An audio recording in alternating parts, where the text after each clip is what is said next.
We're back, Will. We're back. It is the second Saturday we've been at this.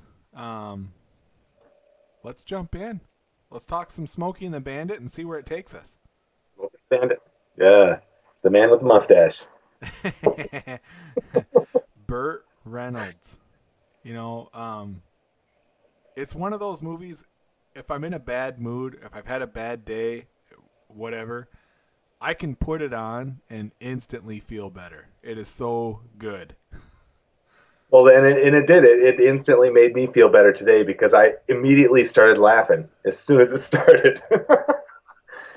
You can't replace that Burt Reynolds laugh. You can't. You can't You can't, and mistake he it. does it right away. So Yeah, you know right away. away, like, all Well, it right, makes we're me in laugh. this. So, and I've written up a full review, my review of the movie. Since I picked the movie, I thought, what the hell, I'll write it. And I'll be putting it on the website later. It's going to go up with the podcast. And so if you want to see a real in-depth dive of, like, every moment of the movie, pretty much, that's what I did. And I think everyone will enjoy it.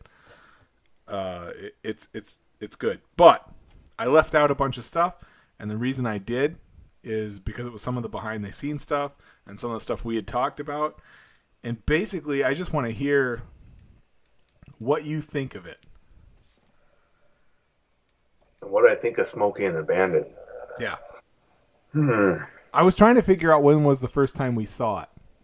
Oh, jeez, oh, Pete. I mean, I think, of course, when did that come out? 77? Yeah. Yeah, I said 77. maybe So 88, 89, somewhere in there. yeah, it 90, might have somewhere in been. there. You probably saw it before I did. I don't know. Here's the thing, and this is what I wanted to say on the podcast. Mom hated Burt Reynolds. Yeah, he did. 'Cause he was a perv. And so we could watch Secretly all kinds of attracted things to it. before we could watch a Burt Reynolds movie. You know what? I'm pretty sure that Mom has a secret attraction to guys with mustaches because Higgins. Higgins from Magnum's one thing, but when you're talking down somebody like Burt Reynolds who never did anything to you, then you're paying attention. Well, and okay, so I'll admit, watching this again, and I like I said, I watch it a couple times a year, at least a couple times a year. I own it, and I say this in the review I wrote, but I've bought it on VHS, I bought it on DVD, I bought it on Blu-ray. Now I've got it on 4K. I rented it digitally so I could watch it where I was. I've put a lot of money into Smokey and the Bandit. But it's funny because it's such an easy, simple story plot. It doesn't have a big backstory or anything like that. They don't try and explain a bunch of stuff. You just jump right into the fun. It's Yeah. just a fun movie. It's funny. It's fun. It's got a lot of action. So here's one of the things I read about the movie. Hal Needham, which was the stunt guy on White Lightning and Gator. That's where they Okay. met. So then Hal got a chance to make his own movie, and he made a couple different ones, but we'll talk about Smokey and the Bandit, of course. He was working as Reynolds' stunt double in Gator. So the driver captain on this set brought some Coors beer from California and a couple of cases to Needham's hotel room where they were shooting Gator. After he noticed that the maid kept stealing the beers from the fridge, he remembered a Time magazine article about how Coors was unavailable east of the Mississippi River because the beer was not pasteurized and needed constant refrigeration, and it couldn't legally be sold outside of 11 western and southwestern U.S. states, which made him realize that bootlegging Coors was an awesome idea for a movie. Yeah, that's awesome. Yes. I didn't, but that's so weird because I would have never known, that Coors, you couldn't deliver Coors to certain states. Yeah. I would have never thought. There's still that. dry counties and dry areas all over Oh, the yeah. U.S. It's a real thing. Yeah. So then you find out Needham, who had been living at Burt Reynolds' pool house for 12 years, presented Reynolds with the script for Smokey and the Bandit. Now you got to imagine at the time, Burt Reynolds is the biggest movie star in the world. Okay, he did Deliverance. He did all these movies. he was the biggest movie star in the world. So it was written on yellow legal pads. Reynolds told Needham that if he could get the money to shoot it, he'd do it. So, Burt Reynolds, all of his friends got down on their knees with tears in their eyes and told him, "Don't do this. This is career suicide." Wrong. They weren't right. They were wrong.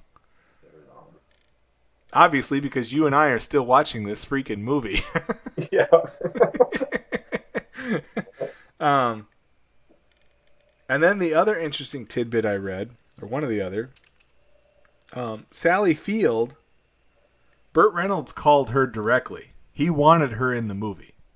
So they were friends already for whatever reason at this point. She says she did Smokey and the Bandit because Sybil was coming out, and everyone said, "Your work is extraordinary. It's really good work. But man, is Sally Field ugly." This was the feedback she was getting from Sybil, and so she wanted to take on the role of Frog with Burt Reynolds and play his love interest to turn that around. You know, She wanted to let everybody know she's this cute star that can play that role. Well, I'm going to go out on a limb and I'm going to say she's pretty hot because I had a pretty super crush on Sally Field. You know, at least the Bandit Sally Field. She still holds up pretty good today. You know, even though she had that next door look, right? Yeah. She wasn't like Ginger from Gilligan's Island. No, right? No, but she didn't have that she look. Had that certain toughness. Yeah, she was more like Mary Ann from Gilligan's Island. Yeah. And I think that's a perfect analogy. And you're right. I mean, she was hot. She jumped in, the wedding gown, the switch, it was fantastic. Yeah. And they ended up dating. Because of this. He loved Sally. He says to this day that was his greatest mistake, was screwing up that relationship. Yeah. Well, I mean, he died last fall, but that's how he felt about it. But very cool. So, turns out Hal couldn't get all the cars he wanted for the movie, so he asked for 6 Trans Ams, but Pontiac only agreed to send 4. And so he had 4 Bonnevilles for Jackie Gleason's pursuit car, and then, or he asked for 4, I should say, but he only got 2. So by the time they shot the final scene of the movie, they had wiped out 3 Trans Ams and the 4th wouldn't start. So they had to use another car to push it through the scene. Holy crap, they must have been beating the hell out of that thing. Yeah. Well, I mean, there's no CGI back then. So what you saw that car do is what it did. Yeah. It looked to me in the bridge jump, it looked like there was some kind of a pad at the other side when it hit the ground. Absolutely. Yeah, it didn't seem like it was. You don't want to break the spine of the stunt driver driving the car. Yeah. He got pretty good shocks. And so he's up against that, right? So Bert's got all these people that are like, no, don't do it. And, Sally's like, well, people think I'm ugly, so I'm going to play this hot chick next to Burt Reynolds. And it worked. But Universal comes in at the last minute. He has a $5.3 million budget. Universal comes in at the last minute and cuts his budget by $1 million. That's a lot of money back then. Yeah, and Burt Reynolds got paid $1 million. So he had $3.3 million to make this movie. So it's pretty wild. Well, then you get Jackie Gleason in there as a sheriff, and that. I mean, they said that movie resurrected his career. You don't know what's going on, of course, at the time in Hollywood, but you watch him play that role. I mean, he ate that up. Yeah, that was awesome. If there's no Jackie Gleason, there's no Smokey and the Bandit, in my opinion. No. The villain's just as important as the hero. Right. I mean, you have Jerry Reed, who does the theme song. Yeah. You have Burt Reynolds. You have Sally Field. You have Jackie Gleason. The guy that played Junior, like you said, Mike Henry. Yeah. That was because Jackie Gleason said, I can't be in the car alone. You got to put someone there with me to play off of. Yeah. Because he wasn't originally in the script. Well, that was smart on his part, because that was perfect. Yeah. And you had some info about Junior. What was that? The history of him. Ex-football player, professional football player for the He looks Pittsburgh like it. Steelers, and I think they said the Giants. Yeah, he did. Yeah, I think Jackie Glee, if he wanted to, he could have put Jackie in the ground. No way, Jackie's awesome.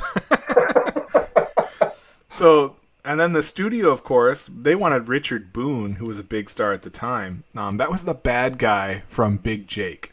Yeah, I remember Richard Boone. Yeah, they wanted Richard Boone to play the sheriff, and Reynolds said, "I need someone a little crazier, a little more dangerous, and a lot funnier." And so Reynolds is the one who suggested Jackie Gleason. Smart man. Yeah, Just like you said, it's without just Jackie Gleason as that sheriff, it wouldn't have been the same film. It would have never. We wouldn't be watching it today, probably. we wouldn't. Not the If they had same. done Richard Boone, if they had done There's No Junior, Boone's in the car alone. If they did all these things, it would be horrible. It would just be another dead movie that happened in the 70s that nobody cared Well, about. what do they say? It's kismet. Yes. And so Reynolds' father was a police chief in Florida, and he knew a Buford T. Justice type of cop. So one of the things that Buford T. Justice says all the time is "some bitch," Yeah. and that was Gleason's bastardization of what that guy always said. And so Gleason just ran with it. And of course, and Sally Field says they ad-libbed most of the movie. Like the script, they just used it as a reference, and they said what they wanted to say in every scene. And it feels like it. It feels like Friends all the time. It feels very authentic. Natural. Yeah. And it was Gleason's idea to have the toilet paper coming out of off of his hand when he came out of the barbecue joint. that line that give me a Diablo sandwich and a Dr. Pepper and make it snappy.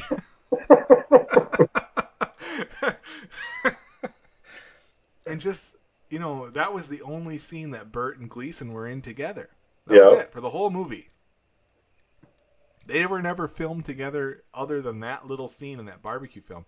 And in that moment, like the faces Burt is making while Gleason's talking to him, and like the way he acts, like how there's food like getting on his face from Gleason talking, it just freaking kills me. It kills me every time. It's those little things though that make it legendary, man. Those little, the things that really makes it a different kind of film, different kind of car movie too, because it is a car movie. That So Trans Am, I mean, I don't think they'd have sold as many Pontiac Trans Ams if the it's Bandit genius. hadn't It's genius. So we have a few moments in history where this sort of thing happened, right? You have the '55 Chevy that was in American Graffiti and Two Lane Blacktop. You had the General Lee, the '69 Dodge Charger. You had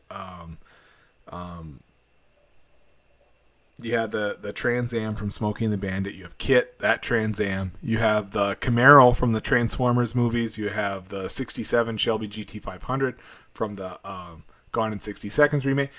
Manufacturers do this, and it works really well. I can't believe they don't do it more. Yeah.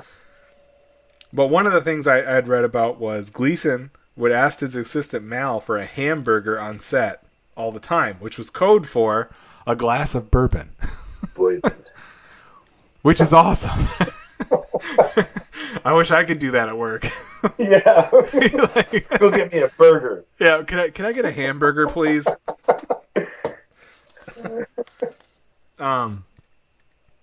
So then Eastbound and Down was written overnight.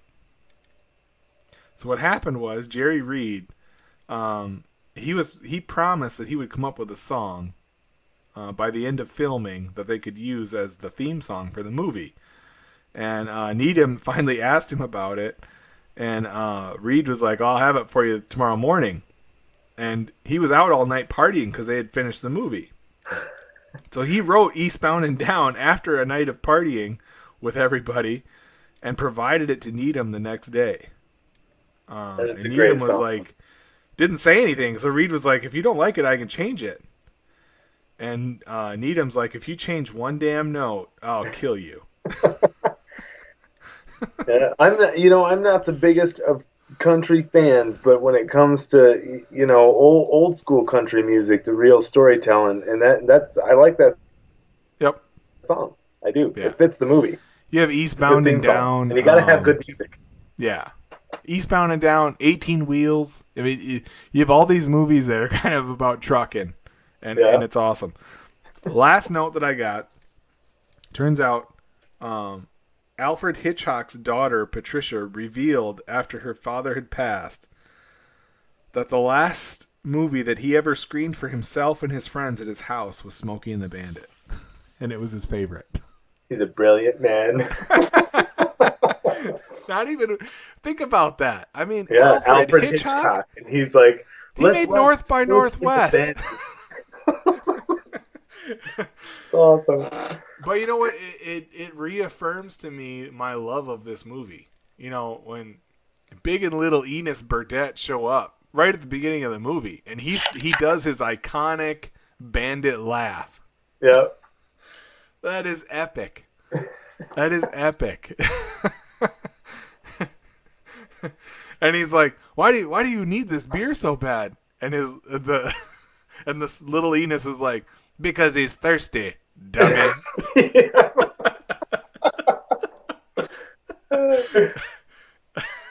It was so, and there was so much political incorrectness and insensitivity in that movie, but I love that crap. Well, and it Because catches I a lot think of heat. people have become too sensitive. They have. So I like to watch people's reaction when they hear that stuff. The front plate, half of the front plate has a Dixie flag on it, and of course, so then everyone wants to virtue signal racism for the movie. No. But if you watch the movie, halfway through or 3/4 of the way through, Jerry Reed gets into a bar fight as Cletus over his dog Flash with some bikers. And he's in there talking to some African American folks who are his friends. And at the end, he gets his ass kicked. Yeah. Literally gets punched out of the bar. And then he runs their bikes over as he's leaving. But before he gets into his truck, the cook or the owner of the gas station and restaurant comes out and gives him a hug, and it's a black guy.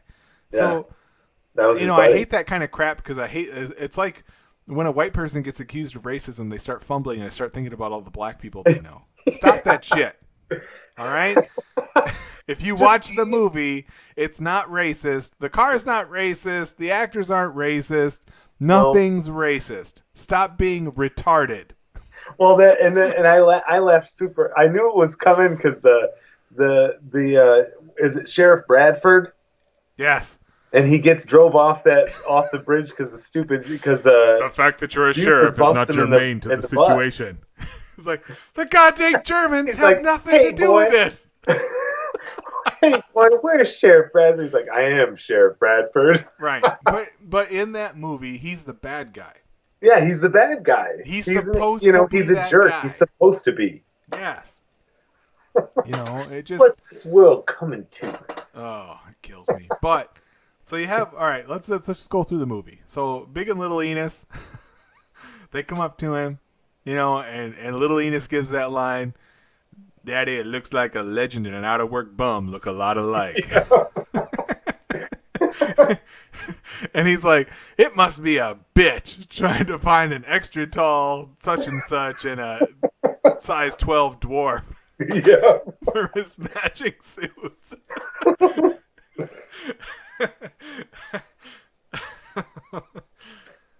And they're talking about the bet, and he's like, it ain't never been done before, hot shit. And Bandit's like, watch your language, little lady. Yeah. Now, this is a horrible thing to admit as a father, but I'll say that to my son every once in a while. Yeah, well, And Jordan doesn't cuss, but if just when he says something, sometimes I'll say that. Watch your language, little lady.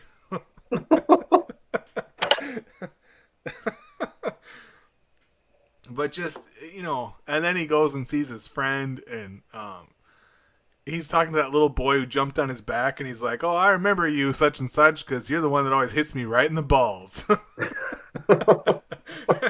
How many guys know a little kid that's real rambunctious that every time you see him, that's what they were running up and do, is hit you right in the nuts? So the main plot point though is the $80,000 for the bringing the beer because they can't get Coors. Right. Right. And so Cletus is just out. He's like, "No, you've screwed me over too many times. Everything we do ends in trouble." Yeah, When he explains to him the yeah, $80,000. thousand. Yeah, Yes, that yeah, is epic. And so then he yells at his wife, and that's when you get introduced to both Fred, the Basset Hound, and the Trans Am for the first time. But I love when he's talking to Big and Little Enos, and he's like, he's handing him out some money, and I need a because he's fast like, car. Big Enos's word is gold, and Bert just stares Yeah. at him. He's like, all right, give him some money, boy. And he's like, gonna need a car for blocking. And he Yeah. hands him a few hundreds, and he's like, "Speedy car." And he keeps handing him hundreds, and he's like, Well, "Speedier speedier. than that." Yeah. Oh, that is so awesome. And then they go on like a montage, where they're outrunning some local cops and kind of making their way to the distillery or the distributor. And they finally get their Coors. And so the next great line in the movie is when they kick open the door, they get in there, and Cletus is like, "How are we going to load all this crap? Because it's 400 cases, right?" And he grabs the forklift. He's like, "You don't know how to drive that?" And Bandit's like, "I can drive any forking thing around here." That was ad-libbed because the laugh Yeah. that Jerry Reed gave right after was That's absolutely real. genuine. Yeah. So they load up and take off, and right after they leave is when he runs into Sally Field, who's in a wedding dress in the middle of the road, and he picks her up, and he said, "Are you a bride in search of a wedding?" And she says, "No. There is a wedding, though, in search of a bride." Yeah. And then she says, "Does this thing move?" And he goes, "Yes, it does," and does a huge burnout and power slide away from there. And that's when, as soon as they pull out and go through, and Cletus follows them, that Dodge van pulls up, and three guys jump out and start stripping that car immediately that she was broke down in. Yeah. Yeah. And that's when the sheriff shows up. Yeah, he kicks him in the ass and says, "That's to get your attention." Yeah, Or something. that's an attention getter. Yeah. Yeah. Attention But I getter. love, he gets out of the car completely, like he pulls up, nobody notices. He pulls up with Junior. They get out of the car. And he sticks his two fingers up in the air. I love that. Yes, Because he knows his kid's going to stick that cigarette in there. that's right. It's great. And then after he talks to those guys and he finds out about the bandit, then he's like, "Now don't go home." Yes. And what is he? It's like, "And don't go home, don't this, and don't play with yourself." Don't believe He's it. like, "Wouldn't look nice on my highway." He's like, Yeah. "Oh, you can think about it, but don't do it." So, and it was that ad lib because that seemed, it's just a, that was a weird thing to say, but it was Yeah, great. It that's was fitting. He's like, "Don't go home, Yeah. don't go to eat, Don't go play. and don't play with yourself." Won't look good. And that's it. So you drive away, and of course, Bandit has no idea what's going on other than he picked up this chick, and she's changing out of her wedding dress into her street clothes in the car. And that's when Snowman's like, "Is that a woman with a wedding dress?" And she flips it out of the top of the car because she changed her clothes. And he's like, "Well, she was." And then he's like, jumps right back in. "Well, what's she wearing now? Come back."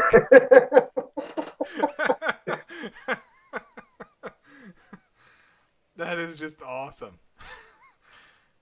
And then you got you you got Buford T. Justice, and he's like, "I decorated the whole town at a cost of $40."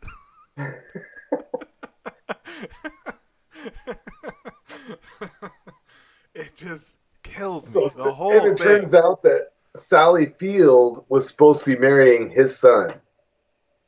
That was the wedding, right? That's why Junior was in a tux. Right. She was going to marry Junior, and she walked up there because she was a dancer in like a variety show. Yeah.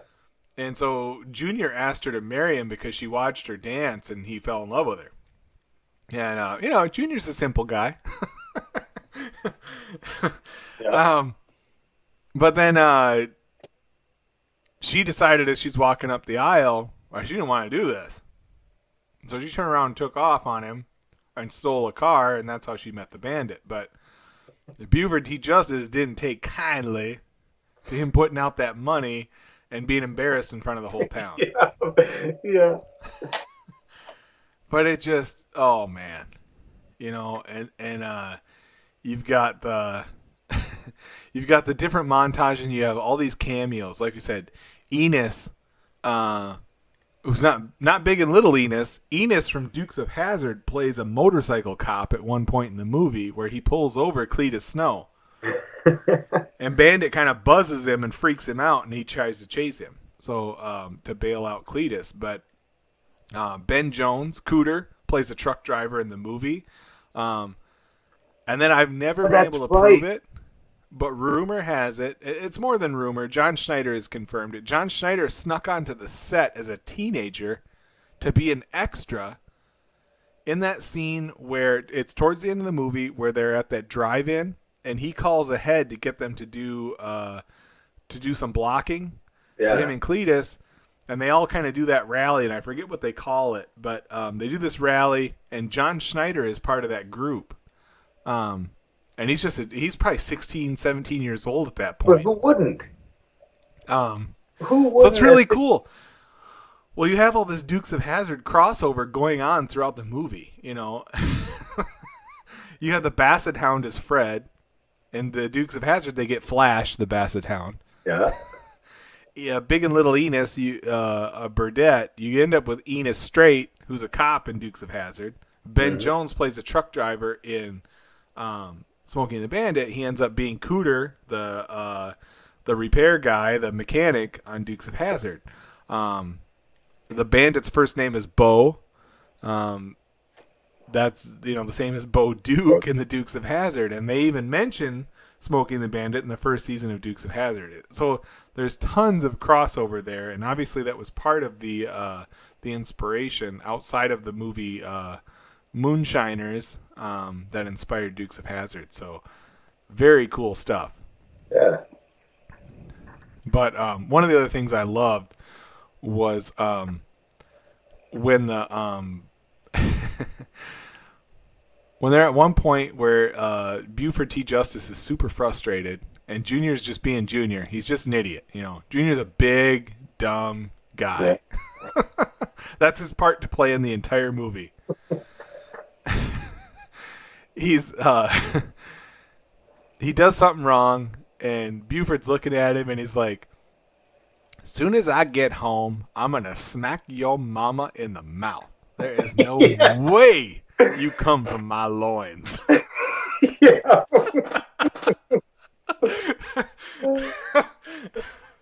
You would never hear that in a movie nowadays. No, that is so freaking hilarious. Yeah, that's it. Those are awesome. Those kind of things are hilarious to me. Those one-liners that they put in there are pretty awesome. When they drive under that semi truck and it shears the top of the cop car off. Took the top of it off, Daddy. Junior reaches over to hold his hat on so his hat stays on. And he's like, his hat flies off because they both had cowboy hats on. Yeah. He's like, "Daddy, my hat fell off." And he's like, "I wish your goddamn head was in it." Yeah. Oh my God. The movie just kills me. It just does. That's a great film. And then of course we get to the end. They're about to get caught. They're in this impossible roadblock, and Bandit's like, "Let them catch me. It's no big deal. I'll go down. Nobody even knows you're here." And Cletus was like, "Now let me through." So he revs up that semi, gets it flying, and blasts through the last roadblock. And of course they get to the end and they win. And the Big and Little Enos, they honor the debt. They pay him the money. They give him use of their convertible Cadillac. And as they're pulling out, Buford T. Justice comes rolling in as his car's falling apart, literally falling apart. And Bandit just can't stand to just leave him sitting like that because they've agreed to a new debt or a new bet where they're going to go get some clam chowder Call from him up on the Boston. TV. Yeah. And he's like, look over your left shoulder. And he looks over at him, and they all wave and drive off. And Buford just goes nuts and tries to follow him, and the wheels fall off of his car, and he just kind of skids to a stop. And that Bonneville probably was at that point too, considering they only had, would you say, two of them? Yeah. Well, like I said, that Trans Am, the last scene of the Trans Am, they pushed it with another car to get it No there. wonder they had to switch vehicles. Now, there was a couple of things I noticed. So, the very first chase where he goes around a pond and does like kind of a burnout and like kicks up a bunch of dust, and the cop comes flying in and jumps into the pond and wrecks. Yeah. The very first part of that scene, he's driving a Chevy of some kind. I don't know if it was a Caprice or some kind of four-door Monte Carlo, but that's what it looked like. It flashes halfway through the chase, and it's a Bonneville. Huh. Which is awesome. I mean, it's what happens, in a movie where they're making multiple cuts and they're just trying to get through it. Now with the car companies, when they ask for cars as advertisements, do they get a certain amount for free, or are they free cars for or was he? They just decide.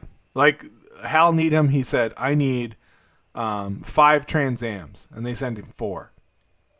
That's just because Pontiac looked at it and they're like, nah, you don't need 5. We're giving you 4. Now here's the stupid part of that. What does that mean to Pontiac? Nothing. Absolutely nothing. Does it affect their bottom line? Not even a little. It was just some bean counter or some CEO who looked at it and was like, no, we're not going to let him dictate to us. If he wants 5, we'll give him 4 because we're Pontiac. He should have asked for 8. Well, here's what happened. So Smokey and the Bandit was a massive success. It came in second only to Star Wars. Mm. Okay, and so that's because Star Wars stayed in movie theaters for like 6 months that year. They said in actuality, Smokey and the Bandit beat Star Wars for the summertime sales. That's amazing. That's amazing, considering that, Star Wars has become what it is. And like I said, if we haven't convinced you by now and you haven't seen this movie, get out and watch it, man. It's a great film. Don't be butthurt about it. Just watch the movie. Just watch it. It is hilarious. By the time Buford shows up at the mobile whorehouse and arrests the captain of the local police force. And he's like, he had like a whole dragnet of people to help him across. And he's like, next time, make sure you pin your badge on your tighties. Yeah.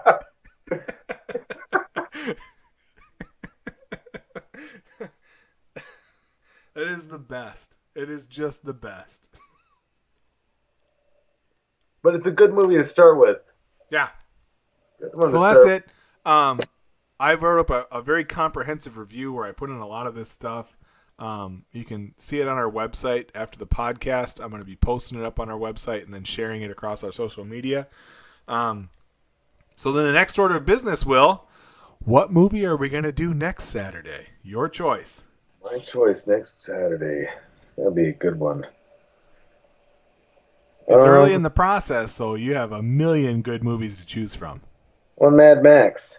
Mad Max, the first one. Mad Max, the original. Right. Mel Gibson, not Tom Hardy.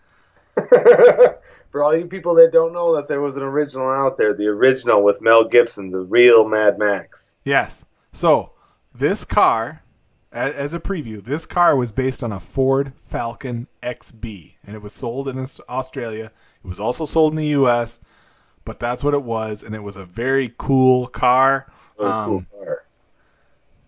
Yeah, that's all I'm going to say. So we'll deal with it then next week, but fantastic. Wait a second, what year was Mad Max? Was it 81?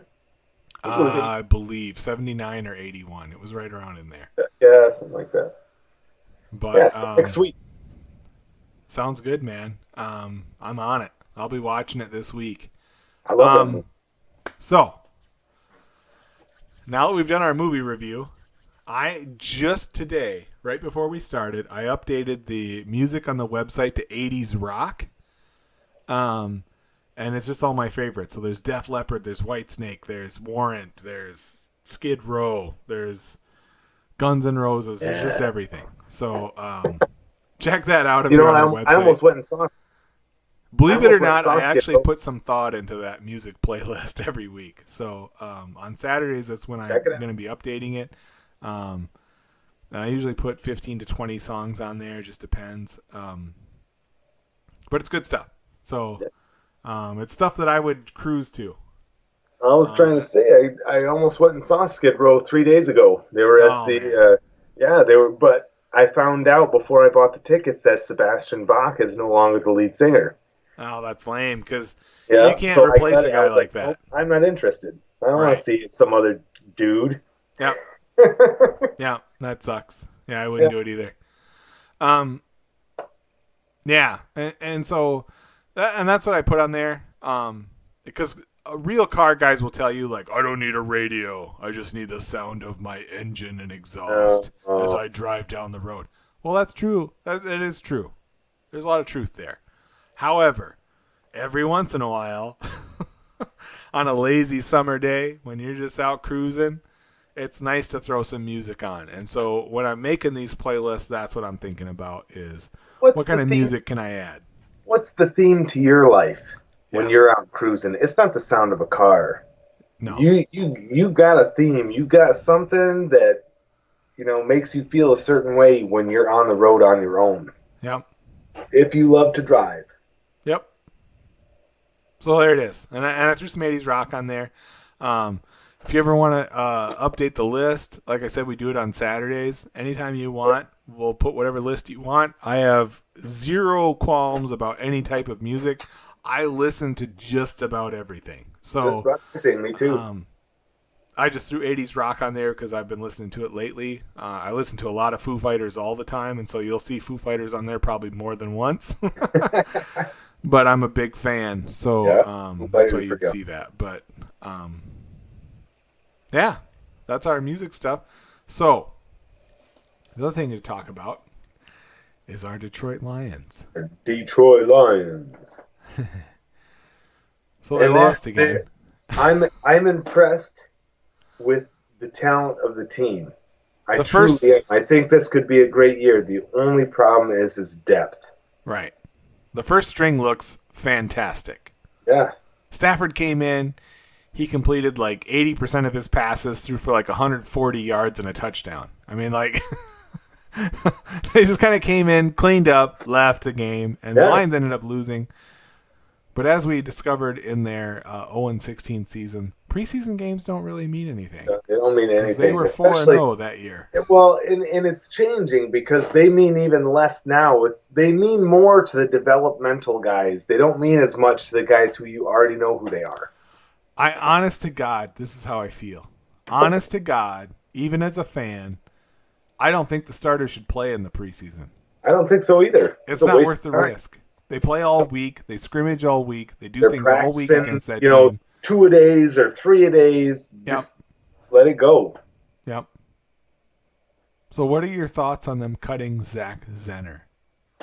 I like That's Zach Center, but it's strange to me, and I know that running backs are coming back into fashion now. Right. Like for a while there, everybody was like, "Oh, who cares? You don't have to have a great running back." Well, bull crap. Well, you seen LaShawn McCoy just got cut. Yeah, well, yeah, but I think I think it's probably a mistake. I know that they have a rookie that they drafted, a young, quick guy, but Zach Zenner, he's played with the Lions for how many years? 3, 4, Something 4 like years. that. Yeah, He's been productive every time he's played. every time. When he comes in, and he always comes in when everybody's down. But I'm telling you, he could be a backup running back to anybody. Yeah. To anybody in the league. You could put Zach Zenner in there. He doesn't fumble the ball. Right. He'll get you your touchdown, and he's fast enough to get away from the linebackers and get into the secondary. Right. So I don't know. I question a lot of their moves. I think that Patricia's a smart head coach. I think that he is, and I think that he has a plan. But the plan has to fit the team. Well, I was listening to him talk about last season because they went 6-10.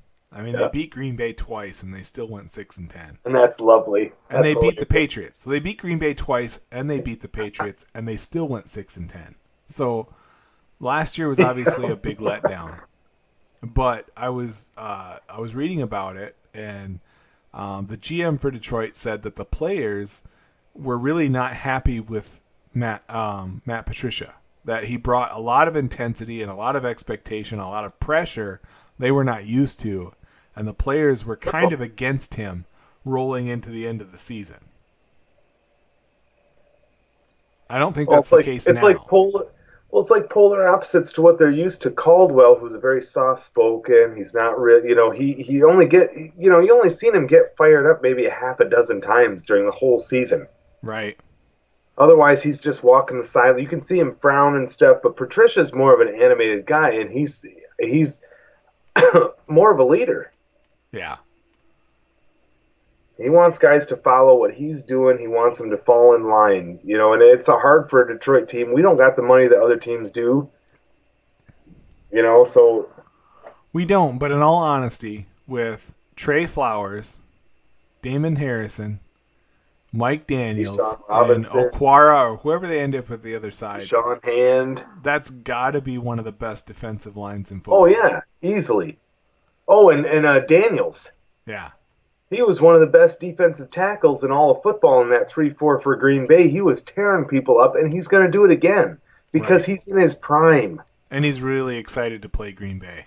Yeah, he wants to kill some people. Yeah, that's good motivation. Good for us. It is. And then the linebacking core looks really good too. They really Yeah. do.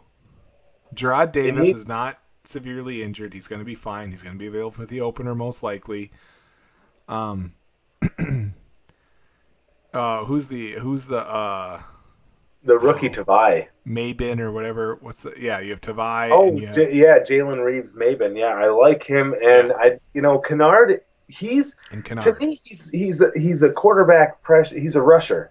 Yeah. He's a run stopper, but he's mostly a quarterback because I see what did he have 6 sacks last year, Something like that. something like that, like a half dozen. But I mean, I think they've got a good crew going on. I like Justin Coleman. I like the fact that they didn't just go out and get the best slot corner in the free agency, but they also went out and got Rashad Melvin, who's a Yeah. big dude.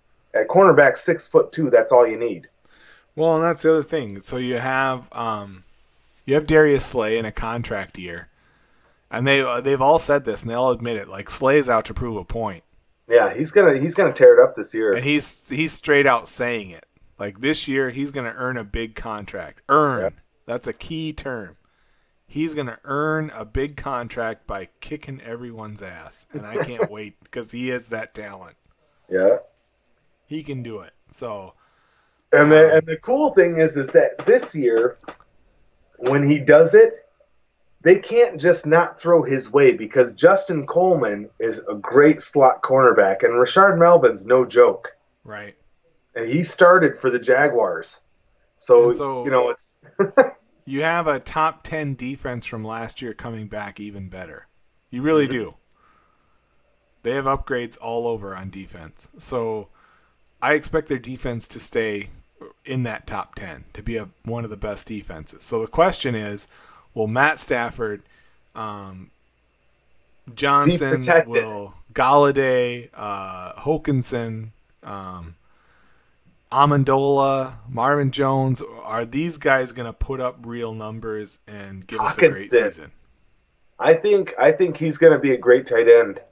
He looks amazing in the preseason. Yeah, I think he's going to be a great tight end. I think he's going to be one of the greats. But my key thing, and something that I don't understand at this point, but maybe I just don't. Maybe there's something going on that I don't know about. I don't understand why the focus wasn't protection for Stafford. I know. The sole focus of everything. It never has been, though. It never Protection. has been. So they expect. But maybe they're figuring because of C.J. Anderson and Kerryon Johnson that there won't be as heavy as a pass rush. Well, and they got that offensive coordinator from the Seahawks, who's a much more balanced caller. Daryl Bevel, yeah. Yeah, to come in and to make Kerryon Johnson and C.J. Anderson a major part of the offense. And so I the don't. teams won't be just pinning their ears back and rushing Yeah, Stafford. So because most of the time that's what they do.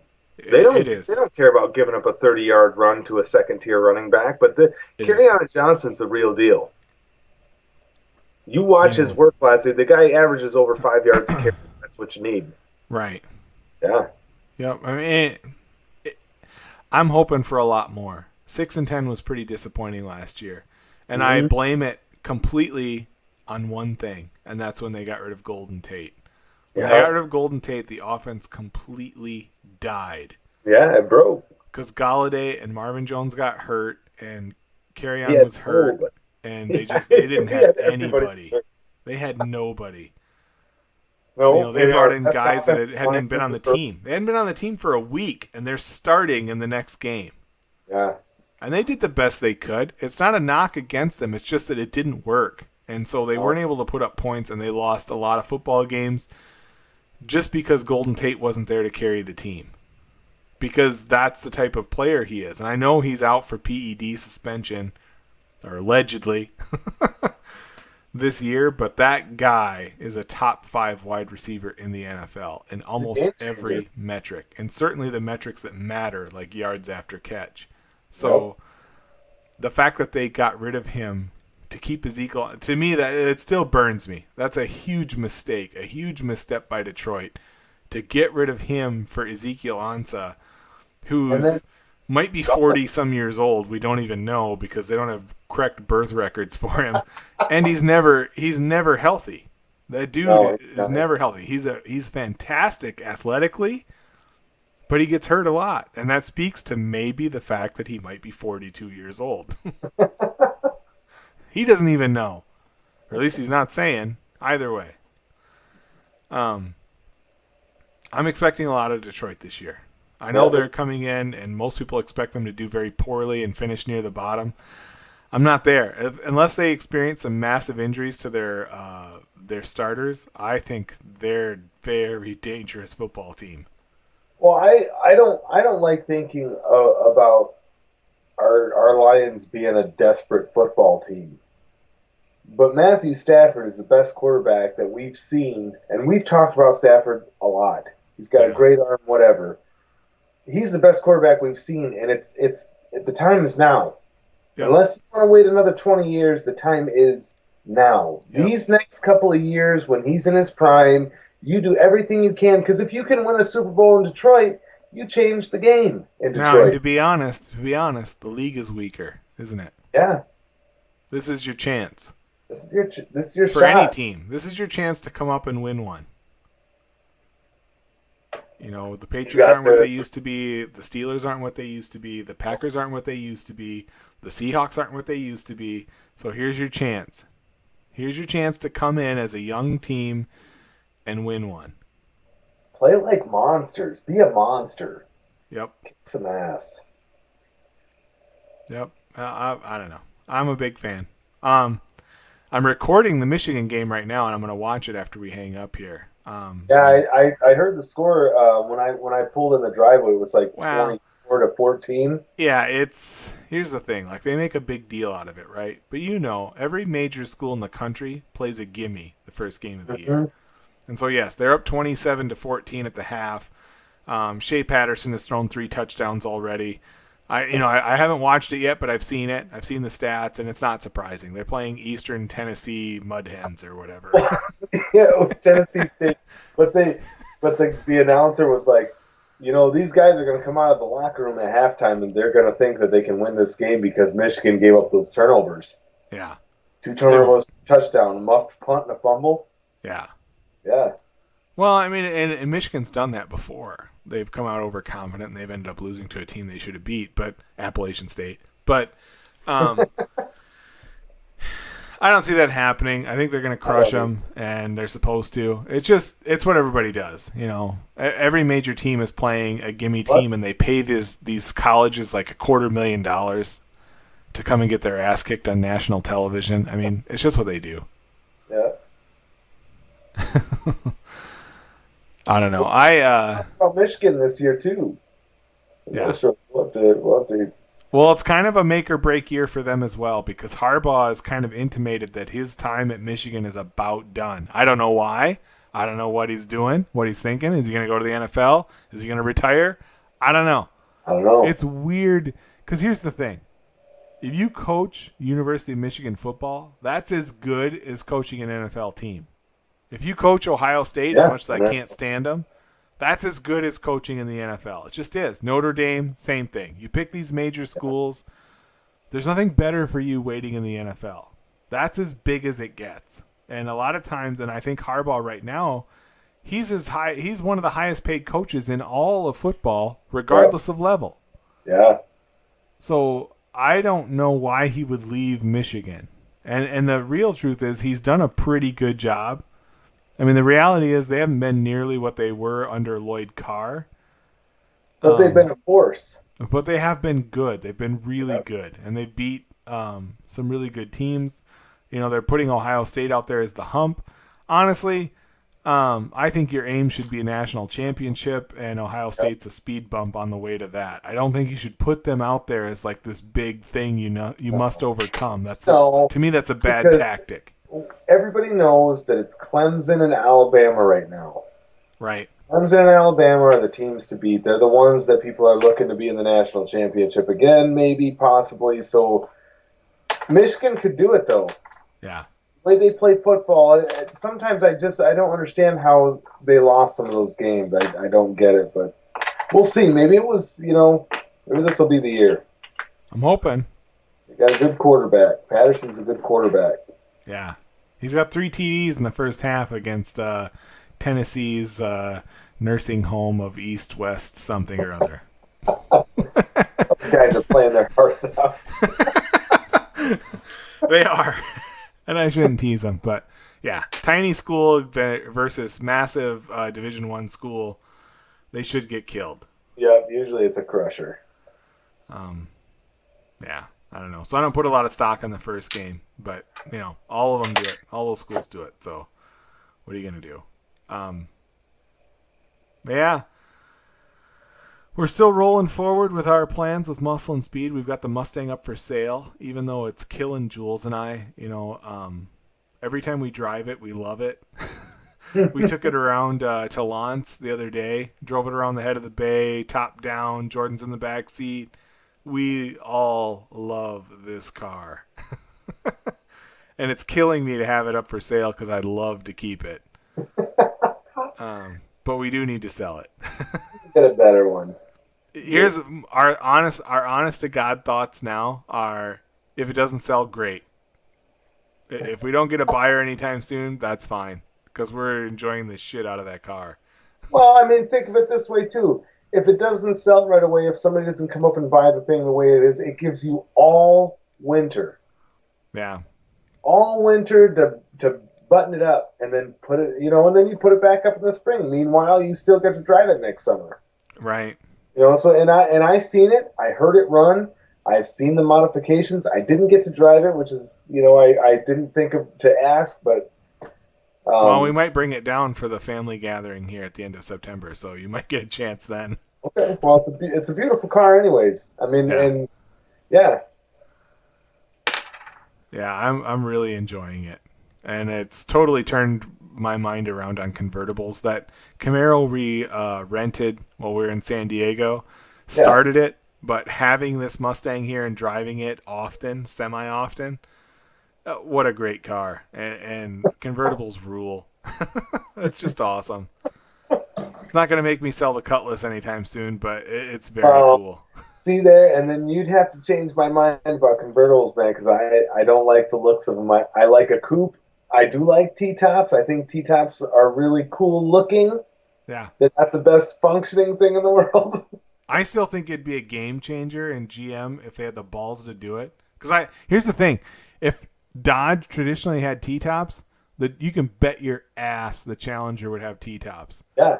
I think it would be a game changer for GM to figure a way to put T-tops in the new Camaro. I think that would help it a ton. I really do. It's something that's awesome. It's just cool. I was just talking to a guy last night. And I was talking to him about Muscle and Speed, Yeah. And he said his dad had just passed away. He's never owned a brand new car in his whole life, and he's one of those dudes that's worked his fingers to the bone.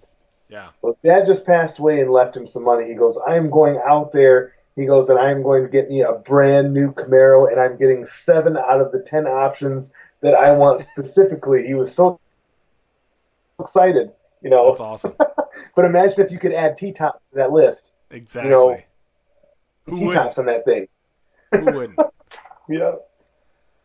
You know, but I was reading an article, and so that's what it was talking about. So the Fox body Mustangs have been on the increase. Like a really nice Fox body Mustang is starting to approach $8,000 to $10,000, Yeah. which is kind of crazy when you think about it. How cheap they were just a little while ago.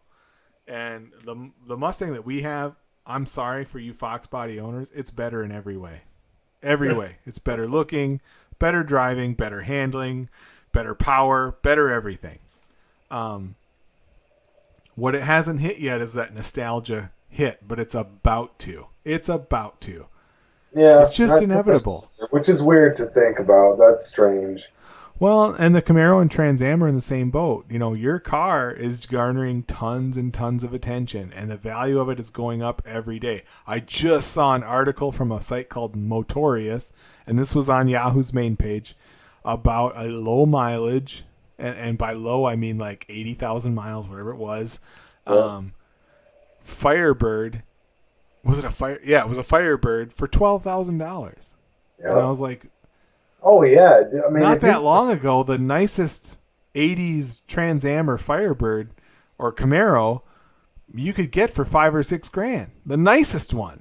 Yeah. Well, and you know, and when in between my muscle car owning, I'm always looking at cars, Yeah. and I'm always looking at what I can get, and I've noticed in the last 4 or 5 years probably that the Camaros that third generation, they're around 12, 13, sometimes $15,000 for one that's in really good condition, low mileage. Right. Mine's still pretty. It's only got 110,000 miles on it. That's pretty low for a 33-year-old car. It is. But you know what? You and I, we grew up in the 80s and 90s. Those cars, and when I say things like this, I'm not knocking the 80s and 90s Camaros and Mustangs. I'm not. My point is that for you and I both know the past 10 years or so, or maybe even earlier than that, these cars were kind of looked down on, even in the car hobby. Other muscle car owners would look at these cars and go like, yeah, well, you got one of those. That must have been pretty cheap. But it's not so much anymore though. No, look at the attention yours got at the car show. They're paying attention. Hell yeah, they are. Because they're not out there anymore. Most of them people weren't taken care of. They didn't care because it was a 80s Camaro or whatever. And they busted them up or they rusted them out or they let them sit in the back field or behind the house. So they're getting rare. They are. Well, and Jules, I told you, Jules has hated them. She's always been against having an 80s or 90s Mustang or Camaro or Firebird. But now that we've got this Mustang here and it's got the right mods, it's got those Cobra mods on it, the oversized tires, the Cobra R hood, the Mach 1 spoiler, it's got all the upgrades. She really likes it. And I told her, I said, you can't tell me. I mean, just step back, look at the car. You can't tell me that's not a gorgeous car. It just is. Same thing with your car. I was pointing out because it was parked next to my stuff, and I was like, look how low the roof line of that Camaro is. It is sleek. It just sits down. That is a sweet, sweet car.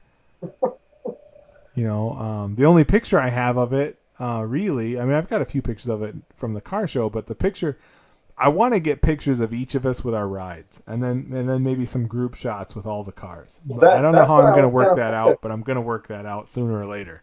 I was hoping for that at the car show because I remember you mentioned that you were going to try and see if Kyle and Tommy wouldn't bring their cars up and we could all get a photo together. So I thought we were going to take an afternoon and go do that, but of course, it didn't work out that way. It didn't work out that way. Yeah, it didn't work out that way. But I have a picture of Mom with your Camaro. That's actually a really nice picture. Yeah. But I mean, you saw that picture I took with Jordan and the Cutlass, that kind of low picture looking up. That Julie's kind of stylized the photo. Then after I took it, Yeah. I want to do stuff like that. So I want to get individual shots for the website, but then for some of our social media and advertising, I'd like to get some group shots with a bunch of the cars together, with of course our Muscle and Speed shirts on and stuff like that, and really kind of rep the company and take these pictures and share them. I think that would be really good. That'd be good.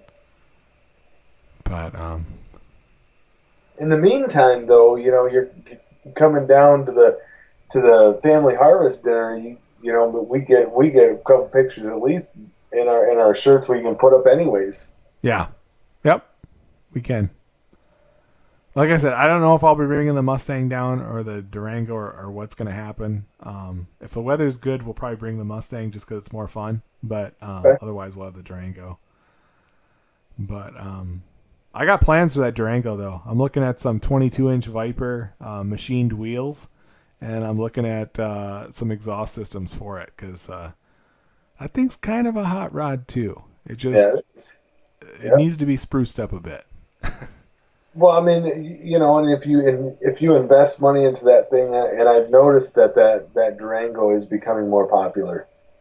Yeah, it's in a lot of their commercials now as part of the Brotherhood of Muscle or whatever. But Yeah, people like that, the way it looks and the way it rides, and especially with that Hemi. yeah, that's nice. Nice. That's nice. Well, cool, man. This worked out well. Yeah. I'm gonna get her posted. I'm gonna watch Mad Max this week.